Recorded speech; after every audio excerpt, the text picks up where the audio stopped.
SSC base তোমাদের হিসাব বিজ্ঞানের চট্টগ্রাম বোর্ড 2024-এ 1 নম্বরে যে আর্থিক বিবরণের সৃজনশীলটা এসেছিল, আজকে আমরা সেটা সমাধান করব।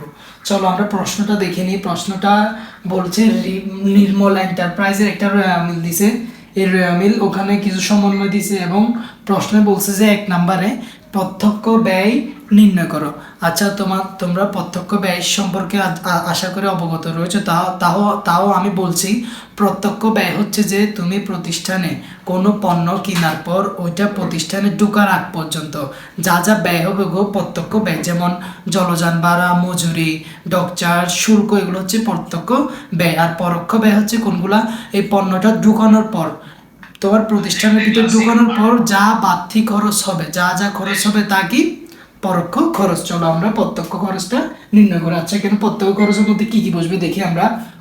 ক্রয় একটা প্রত্যক্ষ খরচ, তাহলে আমরা লিখে ফেলি ক্রয়। আচ্ছা, ক্রয়ের সাথে কি কোনো সম্বন্ধ রয়েছে? না। তাহলে ক্রয় হচ্ছে 1,06,000 টাকা। তারপরে আমরা দেখি ক্রয় আসবে, বিক্রয় আসবে না, আসবাবপত্র আসবে না, হাতে নগদ এগুলো আসবে না, মজুরি আসবে। মজুরি আমার জন্য একটা কি প্রত্যক্ষ খরচ। মজুরি কত আছে? 20,500 টাকা। আচ্ছা, তারপরে আমাদের কি আছে? ভাড়া, কমিশন, উত্তোলন এগুলো আসবে না। তারপরে আমাদের দেখো সমাপনী মজুত পণ্য, সমাপনী মজুত পণ্যটা আছে, ওটা আমরা বিয়োগ করে দিব। বিক্রিত পণ্যের ব্যয়ের মধ্যে সমাপনী মজুত পণ্য যেভাবে বিয়োগ করো, এখানেও প্রত্যক্ষ খরচের মধ্যে কি করতে হবে? বিয়োগ করতে হবে, মাথায় রাখবা। তাহলে সমাপনী মজুত পণ্য, সমাপনী মজুত পণ্যের টাকা দুইটা আছে, সবসময় মাথায় রাখবা যেটা কম সেটা আমরা নিব। এখানে আছে 20,000 টাকা, তাহলে 20,000 টাকা বিয়োগ করে দিব। তাহলে আমাদের ক্যালকুলেশনটা দাঁড়ায় 1,06,000 এর সাথে আমরা 20,500 যোগ করব। ওখান থেকে 20,000 কি করে দিব? বিয়োগ করে দিব। তাহলে আমাদের আসবে 1,06,000, 1,06,500 টাকা নেবে। হ্যাঁ, 1,06,500 টাকা। এটা হচ্ছে যে আমাদের কি আনসার। আচ্ছা, এখন আমরা খ নাম্বারটা সমাধান করব। দেখো, খ নাম্বারে বলছে মোট মুনাফা 80,000 টাকা ধরে, ডাইরেক্ট মোট মুনাফা বলতেছে 80,000 টাকা ধরে নিট মুনাফা নির্ণয় করো। আচ্ছা, আমরা জানি মোট মুনাফার টাকাটা আমরা কি করি? প্রথম কলামে বসাই দিয়ে লাস্ট কলামে কি করি? টাকাটা বসাই, আমরা বসাই দিই মোট মুনাফা। মোট মুনাফা কত বলছে? 80,000 টাকা। মাথায় রাখবা, মোট মুনাফা কত বলছে? 80,000 টাকা। লাস্ট কলাম বসা দিবা, কারণ এটার সাথে আমরা এখান থেকে কি বাদ দিই? পরিচালন ব্যয়। তাহলে বাদ পরিচালন ব্যয়। আচ্ছা, পরিচালন ব্যয় কি কি আসবে বা পরোক্ষ খরচে কি কি আসবে আমরা দেখি। ক্রয় আসবে না, ক্রয় হচ্ছে যে প্রত্যক্ষ খরচ, ওটা আসবে না। বিক্রয় আসবে না। আসবাবপত্র, এটা আমার জন্য সম্পদ আসবে না। হাতে নগদ আমার জন্য সম্পদ। ঋণ আমার জন্য কি? দায়। দেনাদার হচ্ছে আমার জন্য একটা সম্পদ। মজুরি একটা আমার জন্য প্রত্যক্ষ খরচ, আসবে না। ভাড়া আমার জন্য, ভাড়া কিন্তু আসবে। ভাড়া আমার জন্য কেন আসবে? দেখো, ভাড়া 10 মাস বলছে, এটা একটা পরোক্ষ খরচ। দেখে আমরা দেখি ভাড়া। আচ্ছা, এখানে একটা জিনিস দেখো, ভাড়ার সাথে একটা মাস দেওয়া আছে, তার মানে এখানে দুইটা এন্ট্রি। একটা হচ্ছে যে বকেয়া ভাড়া, আর একটা এমনি ভাড়া। তাহলে দেখো, ভাড়া 25,000 টাকা আছে। আচ্ছা, যে 25,000 টাকা আছে ওইটা কয় মাসের ভাড়া? অলরেডি ওরা আমাদেরকে বলে দিছে এটা হচ্ছে 10 মাসের ভাড়া। তাহলে 10 মাসের ভাড়া যদি হয় 25,000 টাকা, আমরা কি করি? এই 1 বছরের একটা হিসাব করি। তাহলে আমাদের আরো কয় মাসের বকে আছে? 10 মাসের ভাড়া দিছে অলরেডি, তাহলে আরো কয় মাসের দিবে? 2 মাসের দিবে। তাহলে যোগ আর দিবে মানে বকেয়া, আর বকেয়া হলে যোগ হয়, সেটা তোমরা জানো। বকেয়া ভাড়া। আচ্ছা, বকেয়া ভাড়া কয় মাসের? 2 মাসের। আচ্ছা, আমরা বের করি 25,000 থেকে 2 মাসের টাকা কিভাবে বের করব। দেখো, 25,000 যেটা দিছে ওইটা 10 মাসের টাকা, তাহলে আমরা 10 দিয়ে ভাগ করলে 1 মাসের টাকা পেয়ে যাব। কেমন? আচ্ছা, 1 মাসের টাকা 2,500 টাকা, তাহলে 2 মাসের কত হবে? 5,000 টাকা হবে। তাহলে আমরা 5,000 টাকা কি করে দিব? যোগ করে দিব, কারণ বকেয়া। অগ্রিম বললে বিয়োগ করে দিতাম। তাহলে 25,000 আর 5,000 যোগ করলে কত? 30,000 টাকা। আচ্ছা, আমরা পরেরটা দেখি। ভাড়া এখানে কিন্তু দুইটা, তাহলে বকেয়া ভাড়া একটা এসে গেছে। বকেয়া ভাড়া আমার জন্য একটা কি চলতি দায়, মাথায় রাখতে হবে। এটা আমি মার্ক করে রাখতেছি, কারণ এটা আমাদের কোথায় যাবে, আর্থিক অবস্থার বিবরণীতে। কমিশনটা ক্রেডিট দিকে আছে, তাহলে কমিশন যদি ক্রেডিট দিকে থাকে তাহলে এটা আমার জন্য একটা কি আয়। তাহলে কমিশন প্রাপ্তি 3000 টাকা, এটা অন্যান্য আয়ের মধ্যে বসবে। উত্তোলন ও মূলধন আমার জন্য আসবে না। তাহলে সমাপনী মজুত পণ্য আসবে না আমার জন্য। দেনাদারের 2000 টাকা আদায়যোগ্য নয়, অর্থাৎ এখানে কুরিনের কথা বলতেছে। তাহলে দেনাদার 2000 টাকা আদায়যোগ্য নয়, তাহলে এটাকে কি বলে, নতুন কুরিন। এটাকে কি বলে, নতুন কুরিন। আমরা বসাই দিই নতুন কুরিন। আমার নতুন কুরিন কত, 2000 টাকা। আচ্ছা, নতুন কুরিনের সাথে কি যোগ হয়, নতুন কুরিন সঞ্চিতিতে যোগ হয়। তাহলে আমরা দেখি, দেনাদারের 2000 টাকা আদায়যোগ্য নয়, অবশিষ্ট দেনাদারের উপর 5% সঞ্চিতি বের করো। অবশিষ্ট দেনাদারের উপর 5% কি বলতে হয়, সঞ্চিতি বের করো। এখন আমরা সঞ্চিতি কেমনে বের করি, আমরা দেনাদার থেকে সঞ্চিতি বের করি। তাহলে ওই রুলসটা কি, প্রথমে দেখো এই যোগ, এটার সাথে কি লিখতে হবে, নতুন কুরিন সঞ্চিতি। এটা আমাদের টোটাল বের করতে হবে ক্যালকুলেশন করে, 5% বলছে, কেমন। তাহলে এটা কিভাবে বের করে, এটা দেনাদারের উপর বের করে। তাহলে আমরা এখানে লিখি দেনাদার কত আছে, দেনাদার 40,000 টাকা আছে। আচ্ছা, দেনাদারের সাথে এখানে কি কি হয় একটু মাথায় রাখবা। দেনাদারের সাথে এই নতুন কুরিন অর্থাৎ যেটা আদায়যোগ্য নয় ওটা বিয়োগ দিতে হবে। তারপরে অলিখিত বিক্রয় যোগ করতে হবে। ধারে বিক্রয় মানে যেটা সম্পন্ন থাকে ওইটা কি করতে হবে, যোগ করতে হবে। তারপরে অলিখিত যদি বিক্রয় ফেরত থাকে ওগুলো কি করতে হবে, বিয়োগ করতে হবে। দেখো এখানে কিছু আছে ওই রকম সমন্বয়ের মধ্যে না, তাহলে আমরা কিছু বিয়োগ করবো না, শুধু নতুন কুরিন অর্থাৎ দেনাদারের 2000 টাকা আদায়যোগ্য নয় ওটা বিয়োগ করব। তাহলে বিয়োগ নতুন কুরিন, কেমন, নতুন কুরিন কত, 2000 টাকা। আচ্ছা, এটার সাথে এটা বিয়োগ করলে 38,000 টাকা আসে। এই 38,000কে আমরা কি করতে হবে, পার্সেন্ট মারতে হবে। 38,000কে আমরা পার্সেন্ট মারি, ইন্টু 5 ডিভাইডেড বাই 100। তাহলে আমাদের আসবে 1900 টাকা। কত আসবে, 1900 টাকা। এই 1900 টাকা হচ্ছে যে আমাদের কি নতুন কুরিন সঞ্চিতি, আমরা বসিয়ে দিই 1900 টাকা। আচ্ছা, আমাদেরকে আর নতুন কুরিন সঞ্চিতি নিয়ে কিছু বলছে বলে নাই। এখানে আরো দুইটা আছে, একটা হচ্ছে যে শুধু কুরিন মানে একটা কুরিন ওটা রেওয়া মিলে থাকবে, আর লাস্টেরটা পুরাতন কুরিন সঞ্চিতি ওইটাও রেওয়া মিলে থাকবে, কিন্তু রেওয়া মিলে ওই সব কিছু আছে নাই, আমাদের শুধু এই দুইটা আছে। তাহলে আমরা এই দুইটার উপর অঙ্ক করবো, ক্যালকুলেশন করবো। এখন এটা আমরা যোগ করি, 2000 যোগ 1900 টাকা, তাহলে 3900 টাকা। আমাদের আসলে কত, 3900 টাকা। এটা হচ্ছে আমাদের কুরিনের পরিমাণ, নিট কুরিনের পরিমাণ হচ্ছে কি এটা, সবসময় মাথায় রাখবা। আচ্ছা, আমাদের কি আর কিছু আছে, না আমাদের আর কিছু নাই, এটা কুরিন টুরিন চলে গেল, আমাদের আর কিছুই নেই। আচ্ছা, আমরা এটা যোগ করে দিই, 30,000-এর সাথে 30,000 সাথে আমরা যদি 3900 যোগ করি তাহলে আমাদের 33,900 আসবে। কত আসবে, 33,900 টাকা। এটা আমরা কি করে দিব, বাদ করে দিব, পরিচালন ব্যয় করে দিব, বাদ করে দিব। আমরা বাদ করে দিই, 80,000 থেকে যদি আমরা 33,900 বিয়োগ করি তাহলে আমাদের আছে 46,100 টাকা। 46,100 টাকা, ঠিক আছে। আমাদের আসবে কত, 46,100 টাকা। ওয়েট, এখানে একটা অবচয় আমরা ধরে নেই, লাস্টে একটা বলছে আসবাবপত্রের উপর অবচয় ধার্য করো। আসবাবপত্রের উপর কি করো, অবচয় ধার্য করো, এটা আমি তো বলতেছি। আচ্ছা, তাহলে অবচয় ধরতে হবে। অবচয় আমার জন্য একটা কি, পরিচালন ব্যয়। আচ্ছা, অবচয় কত দেখি, অবচয় হচ্ছে এই আসবাবপত্রের উপর ধরতে বলছে অবচয়। তাহলে 1,70,000 আমরা কি করব, 10% অবচয় ধরবো। তাহলে আমাদের আসবে 17,000 টাকা। আমাদের কত আসবে, 17,000 টাকা হয়েছে আর নেই। তাহলে এগুলো আমরা যোগ করি, 30,000 যোগ 3,900 যোগ 17,000, আমাদের আসবে 50,900 টাকা। আমাদের কত আসবে, 50,900 টাকা। এটা থেকে আমরা এটা বিয়োগ করে দিব,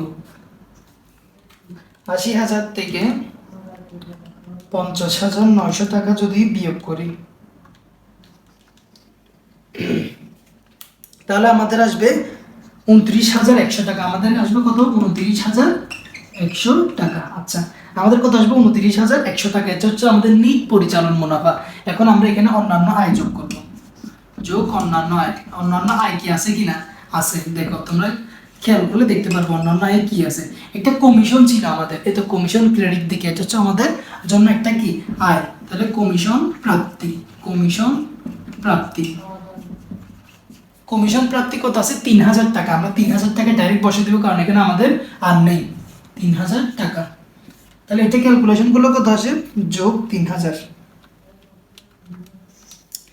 তাহলে আমাদের আসবে 29,100 যোগ 3000, 32,100 টাকা। আমাদের কত আসবে 32, আমি হিসাবে একটু কাঁচা, 32,100 টাকা। আচ্ছা, তারপর আমাদের এখান থেকে অন্যান্য আয় নাই, আবার অন্যান্য ব্যয় আছে আমাদের, দেখি অন্যান্য ব্যয়, অন্যান্য ব্যয় কিন্তু একটা আছে, অন্যান্য ব্যয়। আচ্ছা, অন্যান্য ব্যয় দেখো, অন্যান্য ব্যয় 10% ঋণ, ঋণের সাথে একটা পার্সেন্ট দিছে, তার মানে ঋণ হচ্ছে আমার জন্য একটা কি দায়। তাহলে ঋণের সাথে যদি কোনো পার্সেন্ট দেওয়া থাকে, ঋণ, আমরা যদি কারো থেকে ঋণ নিই, ব্যবসা যদি কারো থেকে ঋণ নিই, তাহলে একটা মাসে মাসে একটা সুদ দিতে হয়।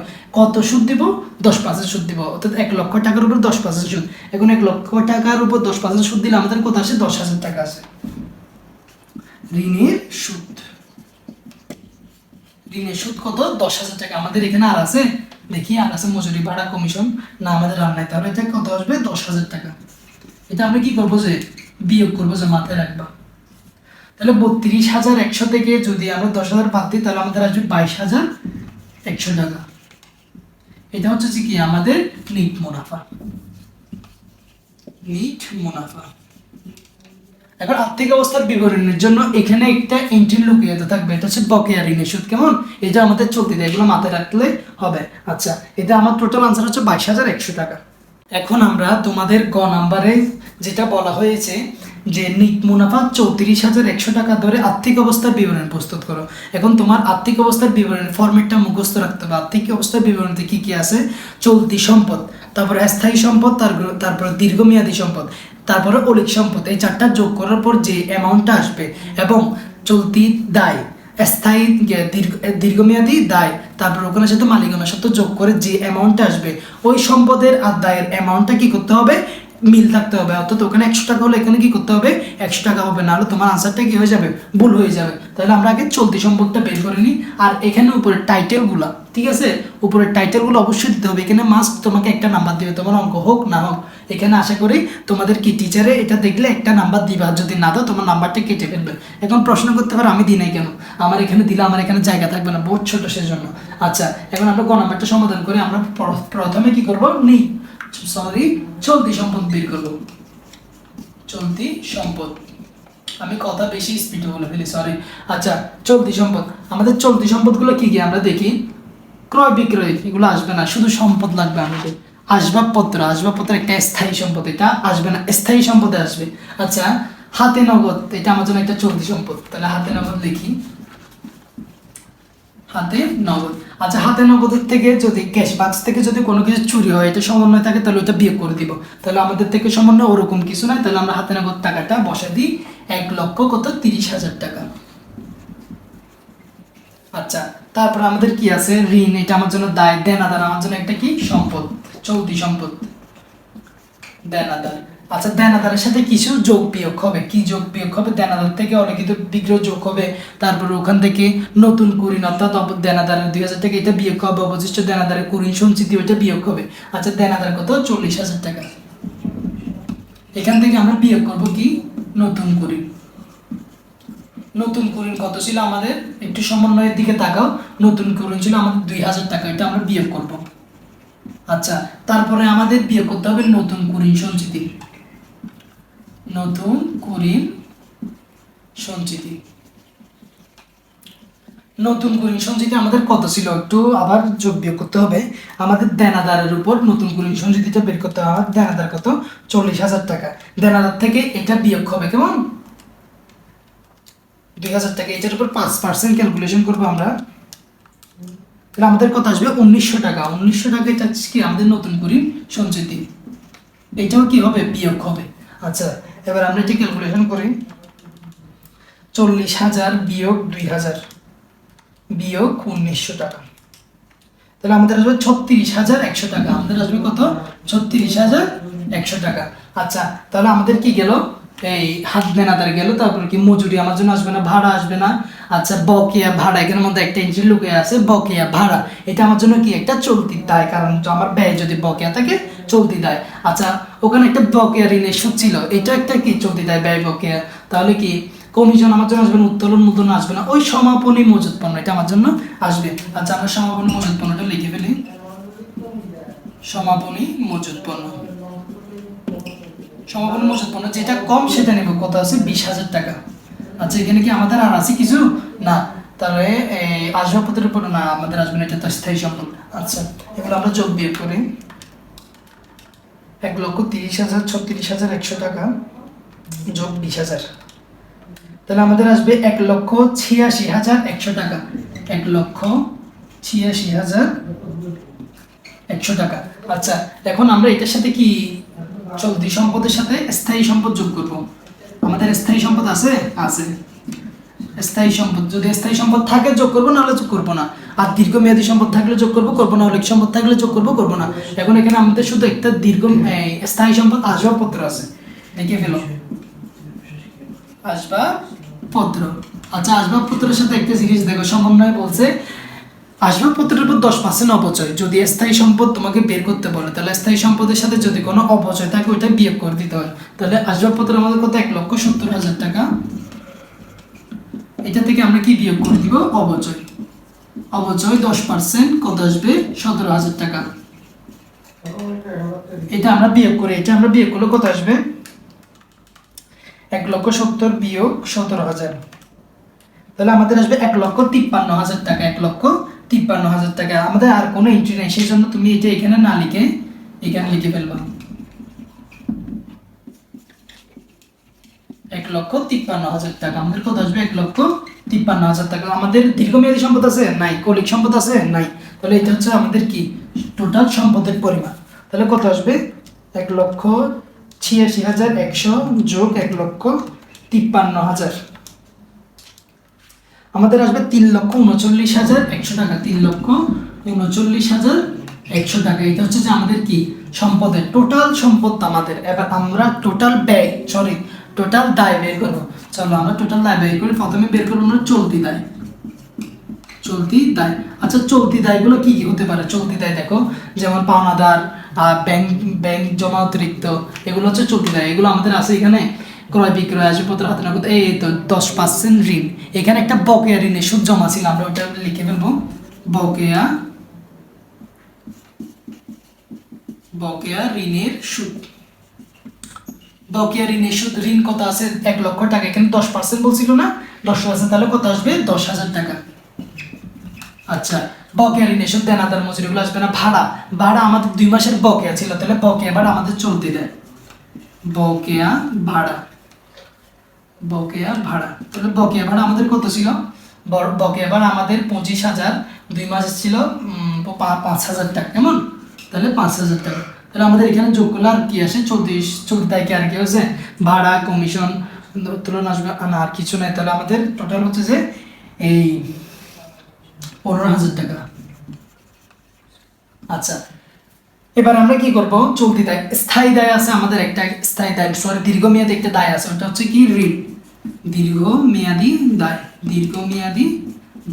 দীর্ঘমেয়াদী কি আছে, ঋণের টাকাটা কোনো পার্সেন্ট বিয়োগ করবো না, আসবাবপত্রের মতো ওটা ডাইরেক্ট বসে দিতে হবে, 1,00,000 টাকা, 1,00,000 টাকা। আচ্ছা এবার এগুলোর সাথে আমরা কি করব, মালিকানা সত্ত্বগুলো যোগ করে দিব। তাহলে আমরা মালিকানা সত্ত্ব বের করি, মালিকানা সত্ত্বে কি কি আছে, মালিকানা সত্ত্বের মধ্যে তোমরা জানো ক্রয় বিক্রয়, আসবাবপত্র হাতে নগদ, ঋণ, দেনাদার, মজুরি, ভাড়া, কমিশন, এগুলো যায় না, শুধু মূলধন যাবে আর উত্তোলন যাবে। তাহলে মূলধন কত, আমাদের মূলধন হচ্ছে যে 2,00,000 টাকা, কেমন, আমাদের মূলধন কত 2,00,000 টাকা।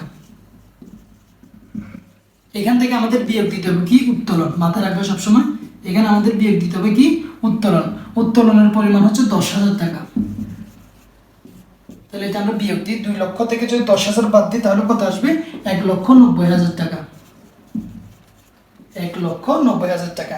আচ্ছা তাহলে এখানে মালিকানা সত্ত্ব আর কিছু যাবে না, কিন্তু মালিকানা সত্ত্বের মধ্যে একটা যোগ বিয়োগ হয়, যদি নিট ক্ষতি হয় বিয়োগ হবে, নিট মুনাফা হলে যোগ হবে। তাহলে নিট মুনাফা কত, 34,100 টাকা, এটা আমরা যোগ করে দিব, যোগ নিট মুনাফা। নিট মুনাফা কত? 34,100 টাকা। আবার এই যে দুটো ক্যালকুলেশন করে এখানে বসাই দিই, 1,90,000 টাকা যোগ 34,100 টাকা, তাহলে আমাদের আসবে 2,24,100। 2,24,100। এখন এই তিনটা যোগ করলে এটা সমান হতে হবে, না হলে আনসার মিলবে না। তাহলে 15,000 যোগ 1,00,000 যোগ, দেখো আমাদের 3,39,100 মিলে গিয়েছে। 3,39,100 মিলে গেছে। দেখো এইটার পরিমাণ আর এটার পরিমাণ একই হয়ে গেছে, তাহলে এটা আমাদের কি আর্থিক অবস্থার বিবরণীটা কি সঠিক। তোমরা সবসময় মনে রাখবা এই এগুলোর মধ্যে 10% ঋণ পার্সেন্ট যেগুলো মাস দেওয়া আছে ওগুলোর ভিতরে লুকাইতে ইন্টারেস্ট থাকে, যেগুলো সমন্বয়ে নাও হতে পারে। সমন্বয়ে মাঝে মাঝে বলে দেয়, কিন্তু না বলে দিলে এগুলোর ভিতর থেকে এগুলো কি ভিতর থেকে বসে এখানে আমাদের খুঁজে বের করে বসাতে হবে। এটা সবসময় মাথায় রাখবা। আর পরবর্তীতে তোমরা কোন ভিডিও চাও সেটা আমাদেরকে কমেন্ট বক্সে জানিয়ে দিতে পারো। আসসালামু আলাইকুম।